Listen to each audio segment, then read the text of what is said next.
Shipping your products to the Amazon warehouse might feel a little bit overwhelming at first, but don't stress yourself out. I've got you covered. In this video, I'll walk you through the whole process step by step. And hey, that's not all. I'll also point out some common mistakes that sellers make during shipping. So stick around, grab a pen and paper, and let's make this process as smooth as possible for you. First up, start off by visiting sell.amazon.com to create your seller account. I actually have a video over here where I explain how to do that in detail. Once you're logged in, the first thing you'll want to do is ensure that the item you're sending to the Amazon warehouse is listed under your managed inventory. If it's not there, just go to your inventory and hit add a product. I have a full video tutorial right here showing you how you could add a product and start to sell it on Amazon. If the product you want to ship is not present on Amazon, you'll just need to create a new listing. Just hit add a product not sold on Amazon and enter the required details. But if your item is already listed on Amazon, simply search for it, select that you want to sell it, and then provide some basic information about the product you're shipping. Alright, so once your seller account is up and running and your product is ready in the managed inventory, find the product you want to send into the Amazon FBA warehouse and click the drop-down menu next to the edit button and choose send/replenish inventory. If you don't see this option, it might be because your item is set to be fulfilled by the merchant. But no worries, you can switch this by just clicking change to fulfilled by Amazon, and you're good to go. Now let's talk about the first big mistake new sellers often make, which could cost you thousands of dollars, delay your shipments, or worse, push back your sales. You definitely don't want that to happen, right? So listen up. The first mistake is selecting the wrong ship from address. It sounds simple, but getting this wrong can lead to major headaches along the way. Before you move forward, take a moment to double check that this address is correct. If it's not, choose the option to ship from a different address and add a new contact with the correct address. Trust me, this small step can save you a ton of time and money. If your products are being shipped straight from the manufacturer, you'll need to use their address instead of yours. Amazon automatically picks your personal address by default, so if the products are coming from somewhere else, you've got to update it. Now, if you want to check the products at your home first, then your personal address works just fine. Just double check that you've entered the correct ship from address to avoid any issues. Next up, you need to choose your marketplace destination. If you're aiming to make sales in the United States, go ahead and select the US. If you're looking to branch out to Canada, the UK, Europe, or other markets, just make sure you pick the right marketplace for your expansion.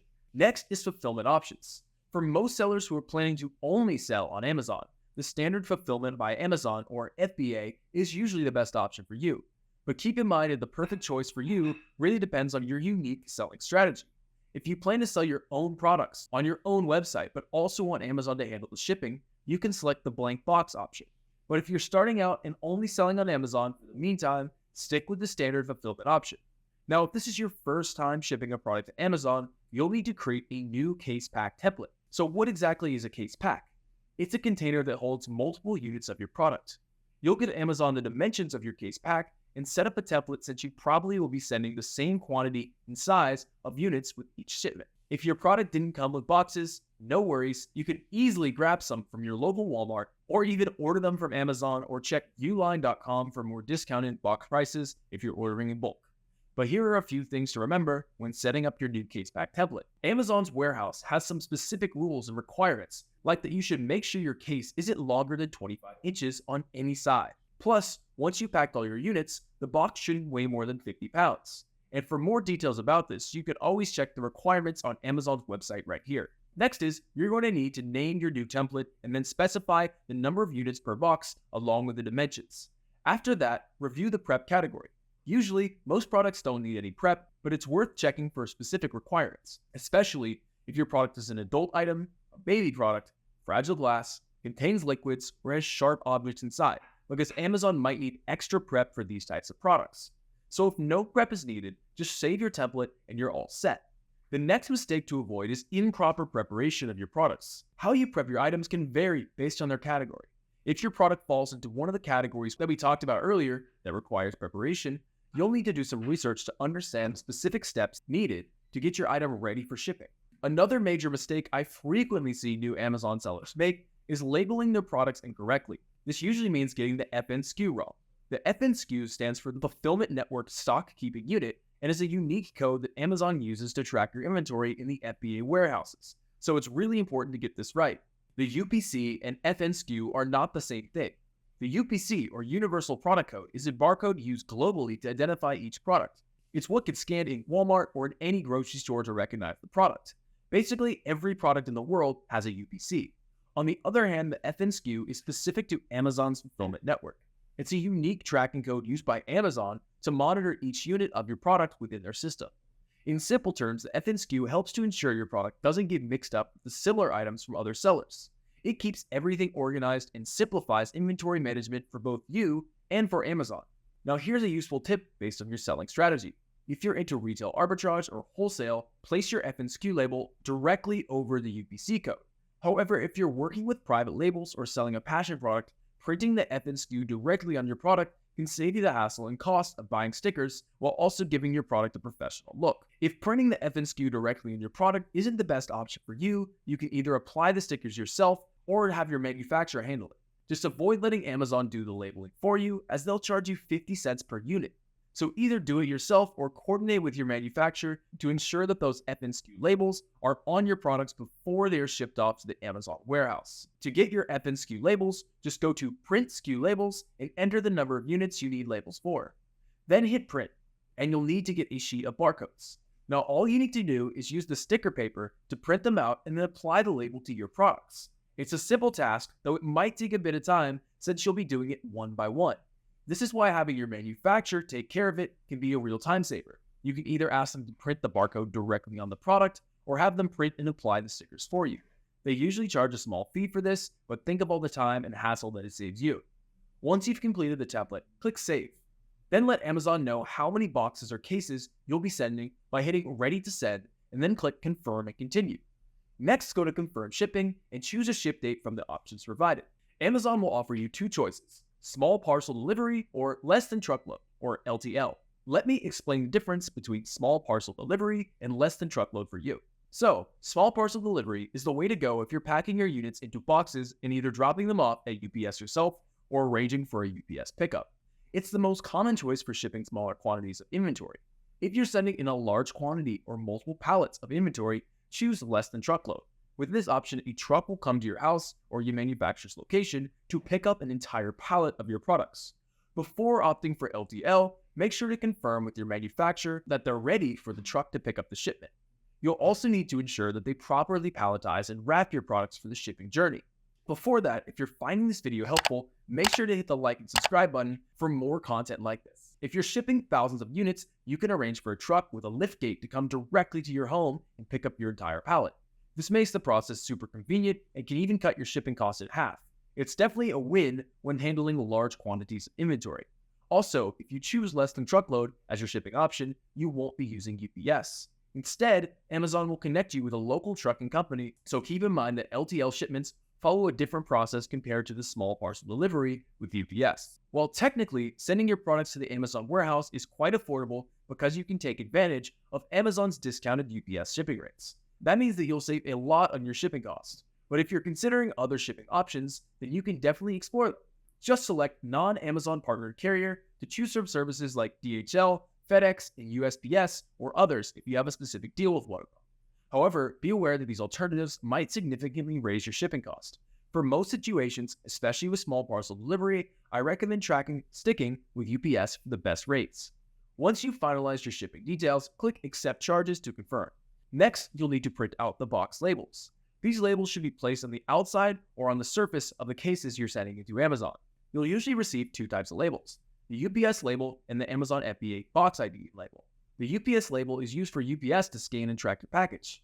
The Amazon FBA box ID label is also important because Amazon will use this to label and to scan and accurately locate your package in their fulfillment center. So, you really need to make sure you attach both these labels to your box securely.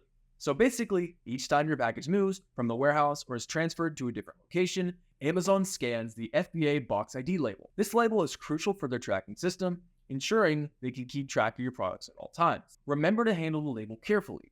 Make sure that it's fully visible and not covered by tape or any other material. Covering any part of this label could cause scanning issues, leading to potential problems like lost inventory, shipping rejections, or unexpected charges from Amazon to resolve the issues. Before we get into the details, it's essential to emphasize some key points you must double check in these labels. First, make sure that the weight of each individual box or case is accurate. Next, double check that the dimensions listed for each box are correct. Also verify that both the ship from and ship to addresses are correct. Now, here's something worth noting. The ship to addresses on these two labels are different because Amazon is directing packages to multiple FBA warehouses. For printing these labels, you have a couple of choices. You can use sticker paper or straightforward application to go with regular paper, but make sure to cut out the labels and tape them securely to your cases or boxes. Once all your boxes are labeled, you'll have a couple of options for getting them to their destination. You can drop them off at your local UPS store. If you'd rather skip the trip, or if a UPS store isn't nearby, you can schedule a UPS pickup from your home. This can be a convenience, especially if you're far from a UPS store or if you have a large shipment. It's up to you to choose the option that suits you best. Now, here's a crucial step, and make sure you pay close attention to this. After you've sent your products to the Amazon warehouse, you'll need to keep an eye on them. This means tracking the journey and staying updated on their status. How? It's simple. Just go to your inventory and select Manage FBA Shipments. Once you reach the Manage FBA Shipments page, you'll see the status of your shipments. Here's what's going on. Amazon has likely split your shipment up into different batches because they do this to strategically distribute your boxes across various warehouses in their extensive fulfillment network. So on this page, you can monitor every detail of your shipment. You'll see key information like the order delivery date, the shipment date, and the current transit status of your items. It also displays the date Amazon received your products. From there, you can track how long it takes for Amazon to check in your products and process your shipment. Ideally, you want to see no shipping problems found, which means everything was received and processed perfectly. In the Track Shipment section, you can oversee every phase of your shipment, from when it's delivered to when it's received and all the details in between. This is the place to pinpoint your shipment's location at every stage of its journey. Staying on top of tracking is crucial to ensure Amazon doesn't misplace any of your inventory. Occasionally, packages or parts of your shipment might go missing, and if you spot any issues, address them right away. Quickly reaching out to Amazon to fix any errors will help you avoid bigger problems later and keep your business running smoothly. Everything on Amazon has a term of limitations, so dealing with it right away will ensure that that term hasn't expired and you can get the correct compensation for your products. Fortunately, if Amazon does lose any of your inventory, they will compensate you for the full value of your products. But if you don't spot those issues on your own, Amazon might just think it's an error on your part and won't automatically reimburse you. That's why it's essential to stay attentive and resolve any problems promptly. Next, head over to the Contents tab at the top. This is where we would direct you to a page where Amazon confirms the receipt of your units. Ideally, it should show shipment received in full, no discrepancies found. However, if there is an issue, Amazon might indicate that some of your units were received in incomplete quantities. Having solid documentation or receipt of the number of products you sent to the warehouse is essential. Without proof, you won't be eligible for reimbursement from Amazon. To ensure any complications, ensure you keep detailed records of your shipments. You can keep track of any issues by clicking on the Problems tab. This section will alert you to various shipment issues, such as delays, box-level problems like missing or damaged boxes, and product-level concerns, such as discrepancies in quantities or damage to your products. Now, here's a tip for you. You must keep in mind that patience and careful planning are very important. Avoid waiting until just a week or two before your product launches to send your product into the Amazon warehouse.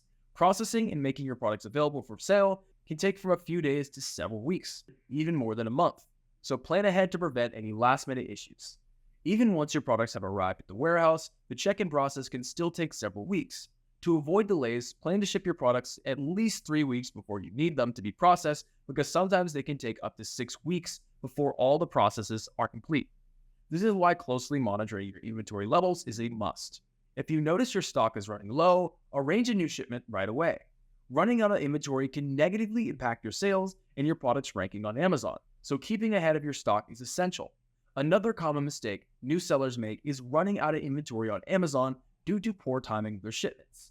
Many believe that Amazon will prioritize the replenishment if they're about to run out of stock, but this is not the case. Amazon does not rush or prioritize shipments just because they're running low on inventory or running out of stock.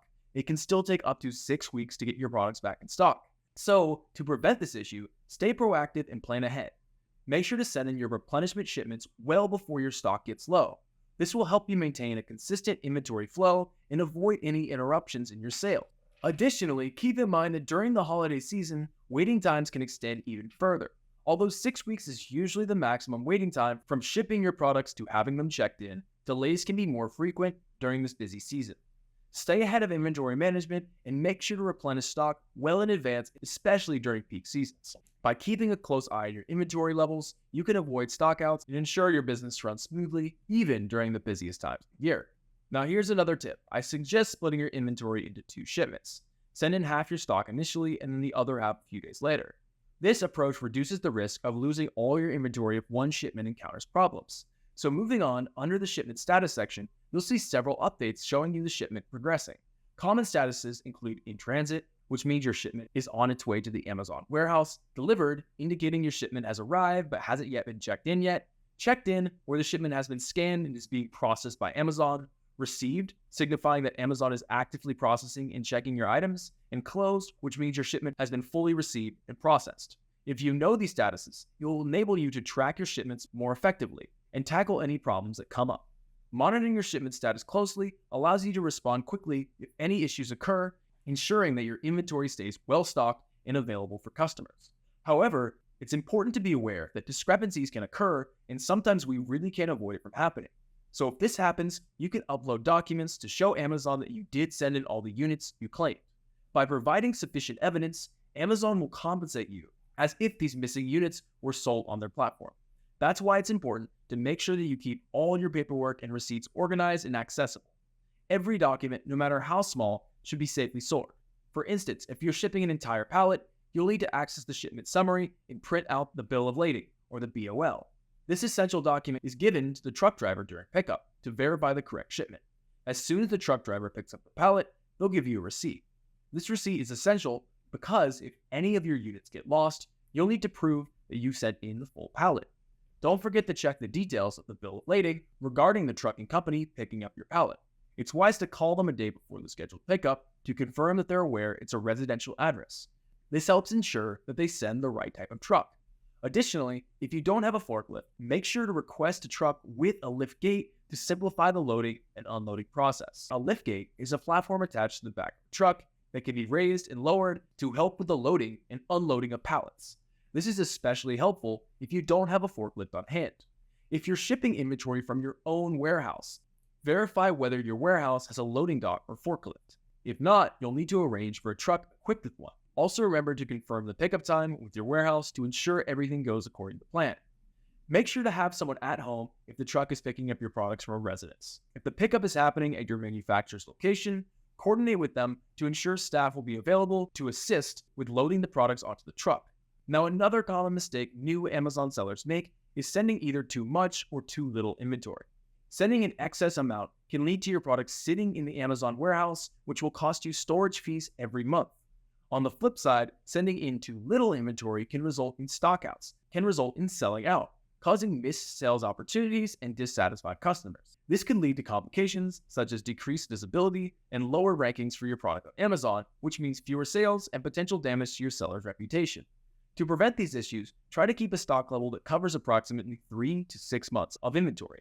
As you approach the 2 to 3 month mark, plan to replenish your inventory. This approach helps you avoid selling out and reduces the risk incurred of long-term storage costs. So it's essential to find the right balance and keep a close eye on your inventory levels to prevent both overstocking and understocking issues. Regular monitoring will help you manage your stock efficiently and avoid potential problems. Amazon charges long-term storage fees, or LTSF, for inventory that stays in their warehouses for over 6 months, which can add up quickly. To minimize these costs, it's best to send in roughly 6 months worth of inventory at a time. This way you can keep up with the demand while avoiding storage fees from products that are stored in the warehouse for too long. And this wraps up our guide for managing your Amazon FBA shipments effectively. From choosing the right shipping methods to avoiding common mistakes, these tips will help you streamline the process and keep your Amazon business running smoothly. Remember, staying proactive and organized is key to maintaining optimal inventory levels and minimizing costs. If you found this video helpful, don't forget to like, subscribe, and hit the notification bell for more insights and updates. Thanks for watching, and best of luck with your Amazon FBA journey.